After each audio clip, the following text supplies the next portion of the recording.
everyone. Today is Wednesday, June 10th, and it is day 2 of our math review. And the reason why we're doing a math review is because we will be having a math test, end of year math test, to show what you know from 4th grade. Let's get started. Question 1. So it looks like a lot, but don't be overwhelmed because I will be explaining the work that I did below.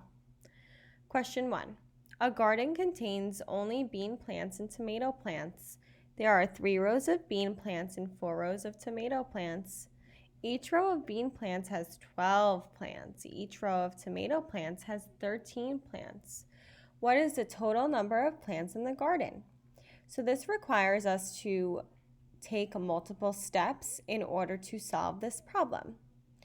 So I know for bean plants, look at my left side of the screen, there are 3 rows, and each row has 12 plants. So I need to do step 1, multiply 3 times 12. I showed the work, but we should just know right away that 12 times 3 is 36. So I know that there are 36 bean plants. So now we have to find the total tomato plants. So we did 4 rows of 13 plants, and 4 times 13 is 52. For that one, some of you are able to do that in your head, but I wanted to show my work, and that's on the right side. 13 times 4 is 52. But we need to find out the total number of plants in the garden. So what do we have to do with 36 and 52? We need to, step 2, add them together. 36 plus 52 equals 88. So the answer is 88 plants. So it looks overwhelming, but really I just wanted to show you what it looks like to solve these multiplication problems. Let's move on to number 2. Select the statement that is true to complete the sentence. When 234 is multiplied by 10, A, the digit 2 when the product is in the tens place and the value of this digit is 20. So I know that can't be true. Our number 234 is going to shift over by 1 place value. So the answer will be 2,340. So what is that 2 becoming? What place value will it be in? Let's try B. The digit 2 in the product is in the thousands place, so that's kind of what I said before, 2,000, and the value of this digit is 2,000. So right away I know that the answer has to be B, because if 234 shifts over 1 time, it will be 2,340. So the 2 is in the thousands place. Question 3. Ooh, this is my favorite. Which angle has a measure of approximately, so that means around 65 degrees?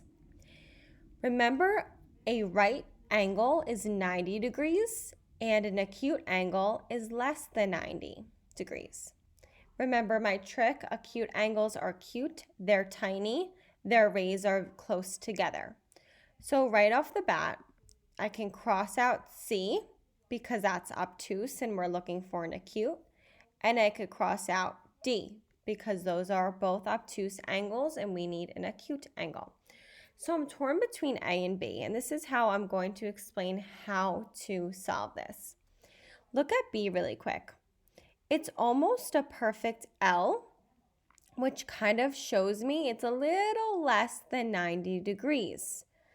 I can estimate and say that this angle is probably 80 degrees because it's almost a perfect L, but it's not. So that would make the best answer A, 65 degrees. So you kind of have to work it out, think about 90-degree angles and how they look like an L, and kind of figure out what angle matches up to 65 degrees. Question 4, which expression is equivalent to 3 times 2/5? So we've done this in class before where you need to multiply the whole number 3 by the numerator of the fraction 2. What's 3 times 2? Oh, that's 6. And I see A, B, and C all have 6. Now, I don't take 2/5 because I already multiplied our whole number by 2. So now we're just working with the size pieces, which are fifths. So it must be 6 times 1/5, which is B. And I'm sure you'll see that on the math test this week.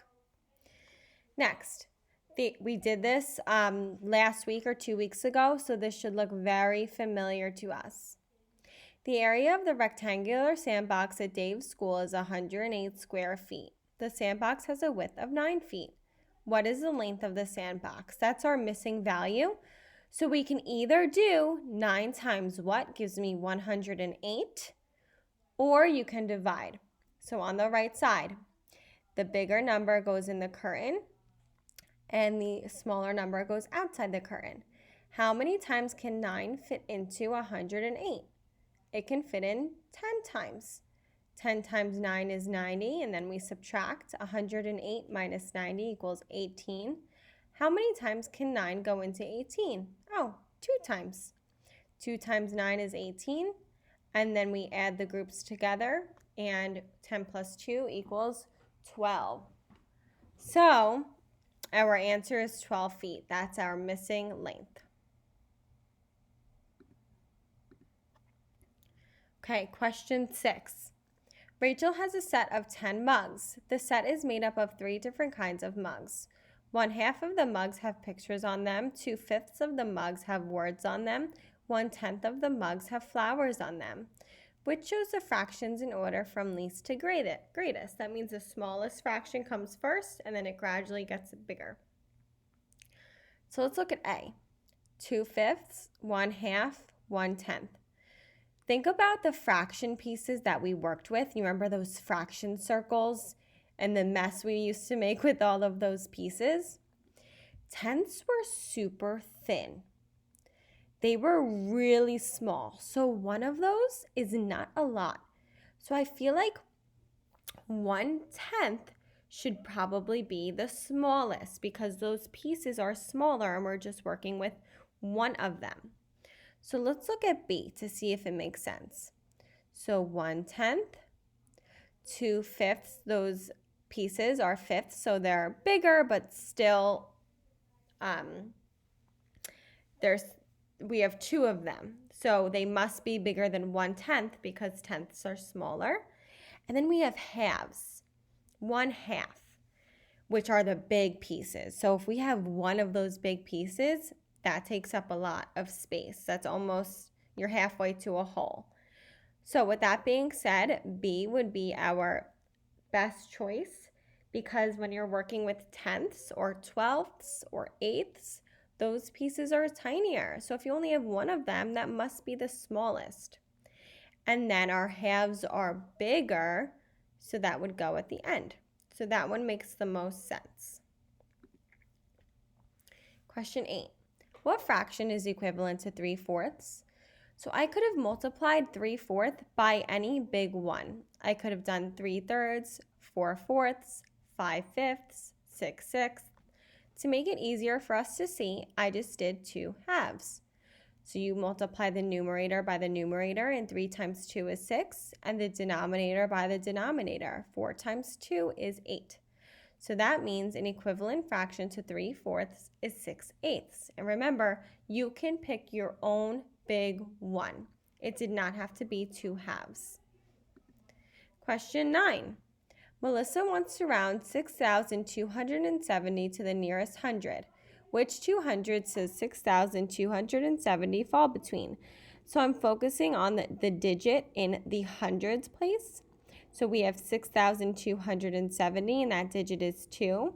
So the 200s it can fall between are 6,200 and 6,300. Now question 10. Which of the following properties are true about the figure below? A, they have parallel lines and an obtuse angle. Remember, parallel lines look like an equal sign. They're 2 lines that never touch. So do we see an equal sign in this triangle? No way. Then look at B. Perpendicular lines and obtuse angle. So I see they are perpendicular because they intersect at a right angle, but I don't see an obtuse angle. An obtuse angle is greater than 90, but this looks like a perfect right angle. But I agree with the perpendicular. C, perpendicular lines and a right angle. So that's exactly what I said before. We see the two sides intersecting at a perfect 90 degrees. That means it has to be a right angle. Question 11. Mr. Soto's bicycle weighs 20 pounds. Mr. Soto's car weighs 70 times, keyword, as much as his bicycle. What equation represents the weight in pounds of Mr. Soto's car? Well, that problem just gave it away because we're working with times as much as.